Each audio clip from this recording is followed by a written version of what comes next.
अकबर बीरबल की कहानी। उम्र बढ़ाने वाला पेड़। एक समय की बात है जब बादशाह अकबर का परचम पूरे विश्व में फैलने लगा था। उसी दौरान तुर्किस्तान के बादशाह को अकबर की बुद्धिमत्ता की परीक्षा लेने की सूझी। तुर्किस्तान के बादशाह ने अपने दूत को संदेश पत्र देकर कुछ सिपाहियों के साथ दिल्ली रवाना किया। बादशाह ने पत्र में लिखा था, मुझे सुनने में आया है कि भारत में ऐसा पेड़ है जिसके पत्ते को खाकर इंसान की आयु बढ़ाने में मदद मिल सकती है। अगर यह बात सच है तो मेरे लिए उस पेड़ के कुछ पत्ते जरूर भेजें। जब अकबर ने उस पत्र को पढ़ा तो वह सोच में पड़ गए। इस चिंता से उबरने के लिए अकबर ने बीरबल का सहारा लिया। बीरबल की सलाह पर बादशाह अकबर ने तुर्किस्तान से आए सिपाहियों और दूत को कैद करने का आदेश दिया। सिपाही और दूत के कैदखाने में कई दिन बीत जाने के बाद अकबर और बीरबल एक दिन उनसे मिलने गए। अकबर और बीरबल को आते देखकर वो सोचने लगे कि उन्हें रिहाई मिल जाएगी, लेकिन ऐसा नहीं हुआ।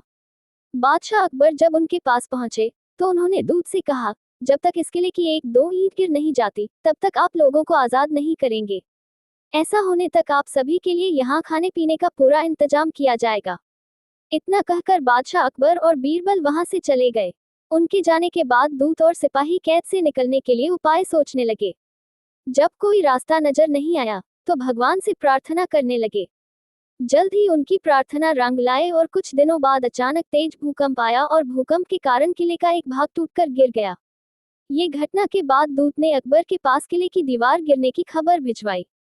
ये खबर सुनते ही बादशाह अकबर को अपना वादा याद आया और उन्होंने तुर्किस्तान के दूत व सिपाहियों को दरबार में प्रस्तुत होने का आदेश दिया।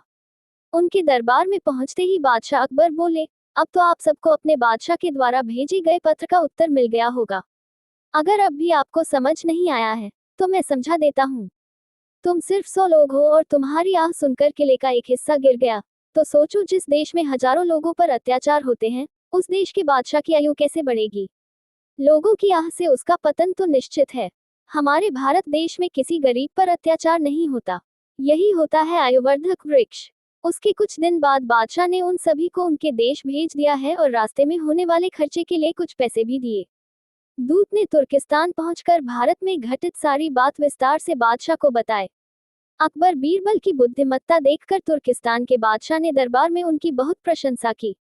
कहानी से सीख। इस कहानी से यह सीख मिलती है कि सभी के साथ प्रेम से रहना चाहिए और कमजोर पर अत्याचार नहीं करना चाहिए।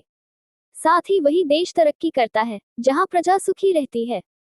अगर तुम लोग नए हो तो सब्सक्राइब करो, वो जो लाल वाला बटन है उसके साथ सूर्य नमस्कार करो या फिर अनुलोम विलोम, मुझे नहीं पता, बस क्लिक हो जाना चाहिए।